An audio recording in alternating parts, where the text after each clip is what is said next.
क्या आप जानते हैं देवी अहिल्या कौन थी और उन्हें श्राप क्यों मिला? कथाओं के अनुसार अहिल्या ब्रह्मा जी की मानस पुत्री थी, जिसे ब्रह्मा जी ने सबसे सुंदर स्त्री बनाया था। सभी देवता उनसे विवाह करना चाहते थे, पर ब्रह्मा जी ने एक शर्त रखी थी, जो सबसे पहले त्रिलोक का भ्रमण कर आएगा वही अहिल्या का वरण करेगा।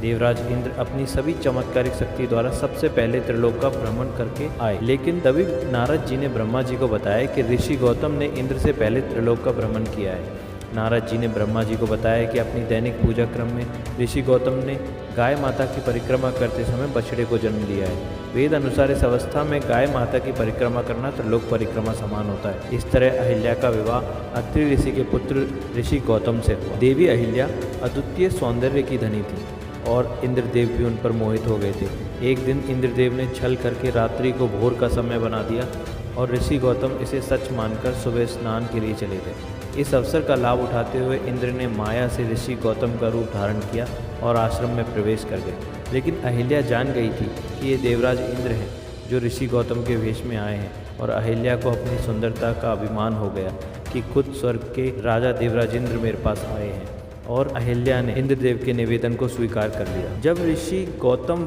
वापस आश्रम आए तो वह अपने स्वरूप को देखकर चौंक गए और वह जान गए कि जो मेरे भेष में है वे देवराज इंद्र हैं। ऋषि गौतम ने कहा कि मेरे रूप को धारण करके जो तुमने किया है, इसके लिए मैं तुम्हें श्राप देता हूँ कि तुम नपुंसक हो जाओ। यह श्राप अलग अलग पौराणिक ग्रंथों में अलग अलग तरह से बताया है। और आश्रम में जाकर देवी अहिल्या को श्राप दिया कि तुमने मेरे विश्वास को तोड़ा है, इसलिए तुम पत्थर की बनकर इस पाप का फल भोगोगे। क्या आप जानते हैं कि देवी अहिल्या को इस पाप से मुक्त किसने किया? वीडियो अच्छी लगी हो तो कमेंट में लिखें जय श्री राम।